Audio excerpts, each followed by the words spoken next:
Bonjour, c'est Mélissa de Je suis maman, une chaîne où j'aborde avec vous tous les aspects de la vie de maman.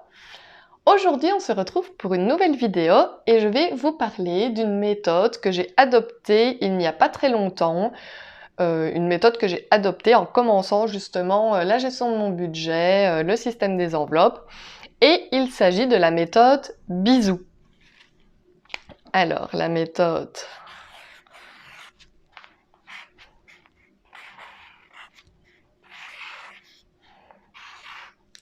La méthode Bisous. Hop, comme ça vous voyez bien. Alors, il faut savoir que la méthode Bisous a vu le jour en 2016 avec la sortie du livre J'arrête de surconsommer de Marie Dubois-Lefebvre et de Herveline Verdeken. Bisous est un moyen mémotechnique qui nous permet de nous poser 5 questions essentielles avant l'acte d'achat. Le B comme besoin. Il faut répondre à la question à quel besoin cet achat répond-il chez moi?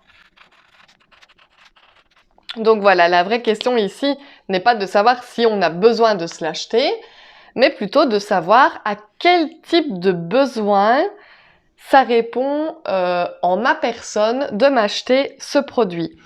Est-ce un besoin psycho-affectif, un besoin de reconnaissance, un besoin d'estime de soi, un besoin d'appartenance à un groupe? Il y a toutes sortes de besoins auxquels ça peut répondre. Et la toute première question à se poser est donc de savoir à quel besoin cet achat répond chez moi. Ensuite, nous avons le I comme immédiat. Et donc, on doit se poser la question, en ai-je besoin immédiatement? Voilà, est-ce que cet achat, j'en ai besoin aujourd'hui? Voilà, quand on passe dans une vitrine où on voit une promotion, généralement, ça nous met un peu le stress, justement. On sait que la promotion ne va pas durer longtemps et donc du coup, c'est ça généralement qui nous force à acheter. C'est une technique marketing, c'est tout à fait normal, hein. C'est comme ça que ceux qui font du marketing gagnent leur vie. Mais nous, justement, ça nous fait dépenser notre argent et des fois, voilà, un peu à tout va et dire qu'on n'en a pas réellement besoin immédiatement. Voilà, si en plein mois de juillet, vous avez les appareils à raclette qui sont en promotion, voilà. En avez-vous vraiment besoin immédiatement? Est-ce que c'est utile de vous acheter cet appareil à raclette, voilà, comme ça, en plein mois de juillet? Est-ce que vous faites cet achat sur un coup de tête parce qu'elle est en promotion? Ou est-ce que vraiment vous en avez besoin, vous n'en avez pas et vous vous dites ah bah voilà, en fait, ce serait quand même vraiment top de l'acheter maintenant pendant qu'elle est en promotion plutôt qu'en hiver?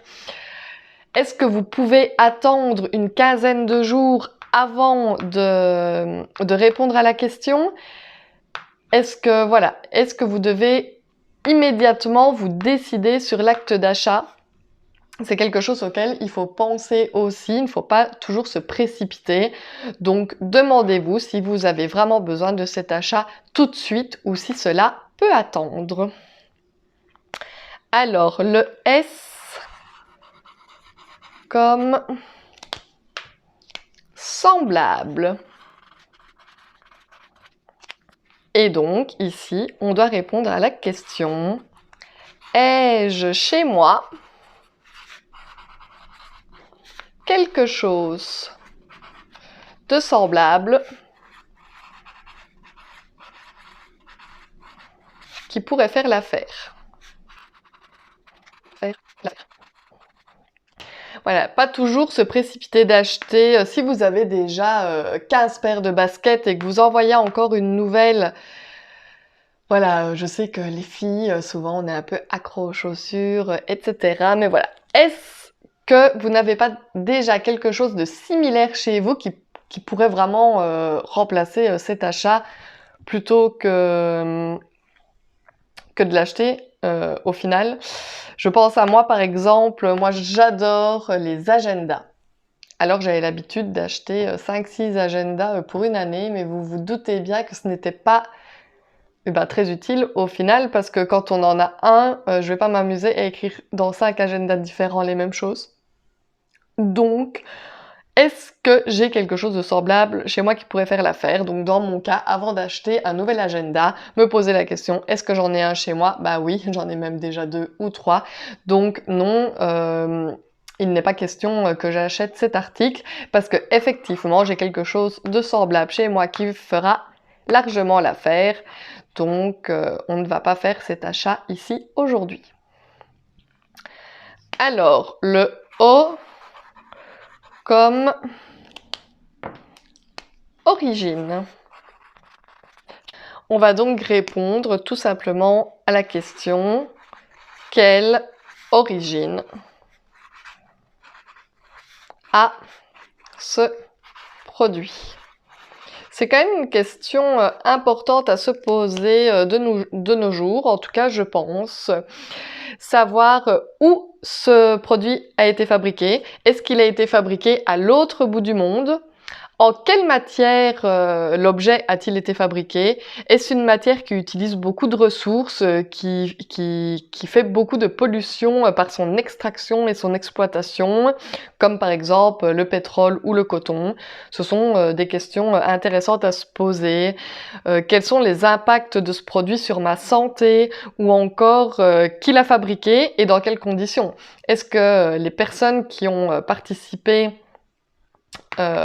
à la fabrication de ce produit sont traités correctement du début jusqu'à la fin de la production. Je pense notamment un peu dans les pays sous-développés où ce sont des fois des enfants qui fabriquent les choses. Donc voilà, essayez un peu de vous poser toutes ces questions avant d'acheter quelque chose, et je pense que des fois vous pourrez aussi vous dire que votre achat n'en vaut pas la peine quand vous voyez tout ce qui en découle derrière, de la pollution, de la maltraitance peut-être. Donc voilà, même si ça prend des fois un peu du temps de se renseigner à ce sujet, je pense qu'à l'heure actuelle et de nos jours où on peut acheter beaucoup de choses locales, beaucoup de choses de petits producteurs locaux, etc. Pas besoin toujours de commander sur internet des choses qui peuvent venir de loin, qui peuvent avoir créé beaucoup de pollution, etc. Qui doivent être acheminées en avion, en bateau, etc. qui créent encore plus de pollution. Donc répondre à la question « Quelle origine a ce produit ?» Et enfin, en dernier, U comme utilité. Alors ici, nous devons répondre à la question « Cet objet va-t-il m'être utile ?» Voilà, combien de fois vais-je utiliser cet objet? Est-ce que cet objet va m'apporter un confort vraiment primordial? C'est des questions aussi auxquelles on peut répondre. Et en vous disant ça, j'ai un exemple tout bête qui me vient en tête. Il y a... attendez, ça fait des années. Je pense que ça fait 5 ou 6 ans que mon compagnon, et coucou si tu m'écoutes, s'est acheté un sac de frappe. Donc voilà, un sac de frappe parce qu'il en avait très envie depuis longtemps, et voilà. Il l'a acheté il y a 5 ans, et à l'heure actuelle, il est toujours emballé dans le grenier parce que, tout simplement, nous n'avons pas la place pour le mettre pour le moment. Bien entendu, on sait où est-ce qu'on voudra le mettre plus tard, mais pour le moment, nous n'avons pas la place de le mettre. Et quand on l'avait acheté, on le savait déjà qu'on n'avait pas la place, et on s'était dit, on fera la place et on l'aura. Mais en réalité, on l'a acheté, il n'était même pas en promotion. Donc voilà, si à ce moment-là, je m'étais dit, est-ce que cet objet va m'être utile, combien de fois vais-je l'utiliser? J'aurais déjà pu me dire que je n'allais pas l'utiliser, enfin en tout cas que mon compagnon n'allait pas l'utiliser dans les mois qui venaient. Et donc en fait, c'était un achat totalement débile d'avoir acheté ce sac de frappe à ce moment-là, parce qu'à l'heure actuelle, je vous dis, 5 ans après, voire peut-être même plus, il est toujours emballé, et voilà. Donc, posez-vous vraiment la question de cet objet va-t-il m'être utile? Combien de fois vais-je l'utiliser? Est-ce que ça va m'apporter un confort supplémentaire d'avoir ce produit à la maison? Donc, les 5 questions à se poser de la méthode Bisou. C'est donc B comme besoin, à quel besoin cet achat répond-il chez moi?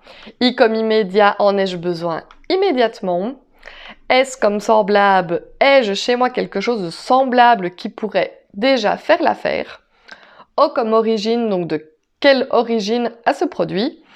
Et U comme utilité, cet objet va-t-il m'être utile? Ici, depuis que j'ai adopté cette méthode, en fait, il y a à peine un mois, il y a déjà 2 objets que je n'ai pas achetés grâce à cette méthode. Donc, vu que je me suis lancée dans le système des enveloppes, etc., je voulais avoir une plastifieuse pour pouvoir faire mes enveloppes et tout ça moi-même. Et je sais que chez Action, il y en avait des pas chers. Et quand j'ai voulu aller chez Action l'acheter, il n'y en avait plus. Et quand j'y suis retournée la fois d'après, elles étaient là à 12,99 €. Mais mon compagnon m'a tout bêtement dit « Tiens, tu ne demanderais pas à une de tes sœurs si elle n'en a pas une à te prêter ?» Effectivement, une plastifieuse, je ne vais pas l'utiliser tous les jours. Je vais l'utiliser de temps en temps, mais ce n'est pas quelque chose qu'on utilise tous les jours.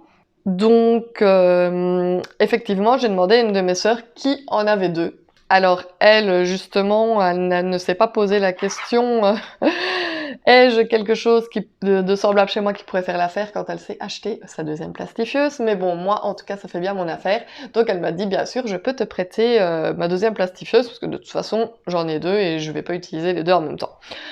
Donc j'ai quand même économisé 12,99 € parce que je me suis quand même posé la question de savoir si quelqu'un pourrait me prêter cet objet plutôt que de l'acheter.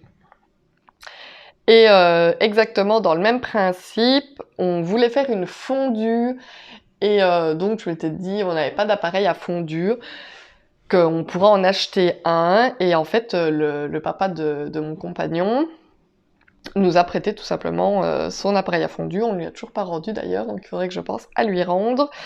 Il nous l'a prêté, effectivement, un appareil à fondu. On utilise ça quoi, 1 ou 2 fois par an, ou 3 fois, allez, si on aime bien les fondus, mais c'est pas quelque chose qu'on mange tous les jours. Du coup, est-ce vraiment intéressant d'avoir ça chez soi, de se l'acheter? Alors on se pose la question. Et ici, clairement, ce n'était pas intéressant de s'en acheter une quand quelqu'un pouvait nous le prêter. Donc ici, dans le S comme semblable, on peut essayer de voir si quelqu'un peut nous prêter, si on peut acheter de seconde main peut-être, si il n'existe pas. Maintenant, avec Facebook, ça existe beaucoup des sites de dons sur lesquels on peut d'abord regarder plutôt que d'acheter. Ce sont les petits exemples qui me viennent en tête de comment j'ai déjà pu utiliser cette méthode bisou. J'avais effectivement, je sais plus c'était quoi, mais je sais que je m'étais dit je voulais m'acheter quelque chose et je me suis dit est-ce que j'en ai besoin tout de suite, et la réponse était non. Donc du coup j'ai reporté l'achat de cette chose et je ne sais plus de quoi il s'agissait. Enfin soit, mais vous verrez qu'en vous posant vraiment ces 5 questions, il y a 50% de chances que vous n'achetiez pas l'objet en question. De plus ici, pour le i de immédiat, on peut utiliser la technique de faire une liste de nos envies. Donc voilà, par exemple, voilà, ce mois-ci, vous avez eu envie d'une paire de chaussures, une nouvelle robe et des nouveaux couverts pour la cuisine ou un nouveau service d'assiette, que sais-je. Vous écrivez tout ça sur une petite liste et vous y revenez 15 jours après. Vous relisez et il y a de fortes chances pour que plusieurs des éléments de cette liste, au final, vous soyez passé outre, voilà, vous dites « Oh bah non, en fait, c'était qu'une envie de passage, je n'en ai pas besoin, je n'en ai pas envie, je n'en ai aucune utilité. » Donc prenez du temps, prenez le temps de réfléchir avant de vous lancer à tête perdue dans l'achat de quelque chose. Moi, c'est quelque chose que je faisais beaucoup. Enfin, moi, je suis très impatiente de base, donc généralement, quand je voulais quelque chose, c'était tout de suite. Des fois, je pensais à quelque chose et 10 minutes après, je l'avais commandé sur Internet. Donc des fois, il faut prendre un peu son temps, si on veut faire attention en tout cas à son argent, voilà, à ses dépenses. Prendre le temps avant d'acheter quelque chose et ne pas se jeter tête perdue dans l'achat et peut-être le regretter après en vous disant qu'au final, vous n'en avez aucune utilité. Voilà, ceci est donc la méthode bisou, je vous l'ai dit, qui a été créée en 2016 avec la sortie du livre J'arrête de surconsommer. D'ailleurs, vous pouvez vous le procurer, vous pouvez le lire, qui a donc été écrit par Marie Dubois-Lefebvre et Herveline Verdeken. Ce n'est donc absolument pas moi qui ai créé cette méthode bisou. J'espère que cette petite vidéo vous aura plu. Je vous rappelle que si vous aimez mes vidéos, n'hésitez pas à vous abonner, ça me ferait vraiment super plaisir. J'ai dépassé les 600 abonnés, je suis vraiment hyper contente. Je vous dis à tous un grand merci. Ça évolue, voilà, je monte petit à petit et ça me fait vraiment très plaisir. Et donc, n'hésitez pas à me laisser des petits commentaires. Dites-moi si vous aussi vous utilisez cette fameuse méthode bisou. Je pense qu'on ne risque pas de l'oublier. C'est un nom qui donne envie. Voilà, maintenant, la méthode bisou. Et c'est vraiment un super moyen mémotechnique de ne pas oublier les différentes questions qu'il faut se poser avant un achat. Donc, dites-moi si vous utilisez cette méthode. Et voilà. Ici, je vous dis tout simplement à bientôt dans une prochaine vidéo.